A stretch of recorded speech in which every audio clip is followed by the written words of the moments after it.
दिल्ली के फर्श बाजार इलाके में गोलीकांड को अंजाम देने वाले गैंगस्टर राशिद केबलवाला गैंग के एक और शूटर का पुलिस के साथ मुठभेड़।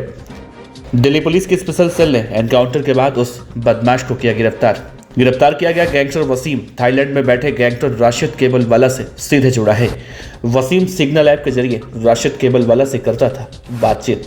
वसीम हाल ही में दिल्ली पुलिस के द्वारा मुठभेड़ में मारे गए सोनू मटका का करीबी बताया जा रहा है। वसीम के कब्जे से एक हथियार और कुछ कारतूस बरामद हुए हैं। मौजपुर इलाके में स्पेशल सेल और वसीम के बीच मुठभेड़ हुई है। वसीम तिहाड़ जेल में बंद गैंगस्टर हाशिम बाबा से भी जुड़ा हुआ है। नमस्कार, आप देख रही हैं BTF न्यूज। लगता है कि दिल्ली पुलिस ने दिल्ली के गैंगस्टरों की अपराध की कहानी अब खत्म करने की ठान ली है। तभी तो 2 दिन पहले दिल्ली के फर्श बाजार इलाके में चाचा और भतीजा की हत्या करने वाले हाशिम बाबा और राशिद केबलवाला गैंग के खतरनाक शूटर का एनकाउंटर यूपी के मेरठ में किया। और 2 दिन बाद ही एक और गुर्गा दिल्ली पुलिस के हत्या चढ़ा है, जिसके बाद अब विदेश में बैठे दिल्ली के खतरनाक गैंगस्टर राशिद केबलवाला का पता चला है। दरअसल गैंगस्टर राशिद केबलवाला थाईलैंड से शूटरों की भर्ती कर रहा है। इस बात का खुलासा राशिद केबलवाला का एक खास गुर्गा मुठभेड़ के बाद गिरफ्तार होने के बाद कहा है।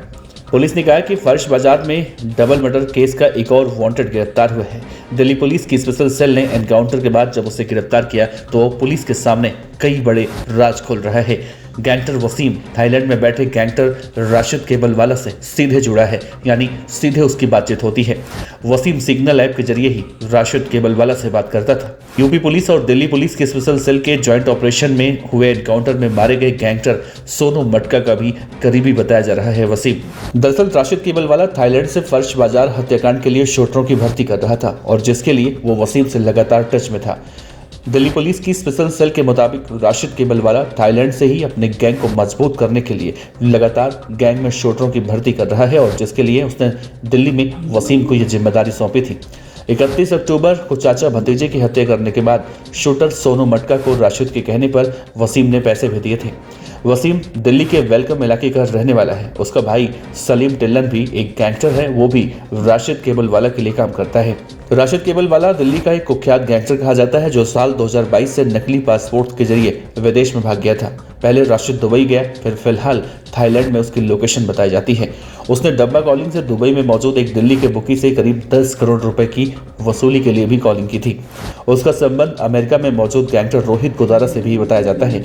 दोनों गैंगस्टर 2 अलग अलग देशों में बैठकर फिलहाल दुबई में मौजूद दिल्ली के एक बुकी को 10 करोड़ रुपए की वसूली के लिए कॉल कर रहे हैं। ये फोन कॉल ये बताने के लिए काफी है कि कैसे लॉरेंस बिश्नोई और उसके सहयोगी गैंग विदेश की धरती पर बैठकर हिंदुस्तान में दहशत फैला रही है।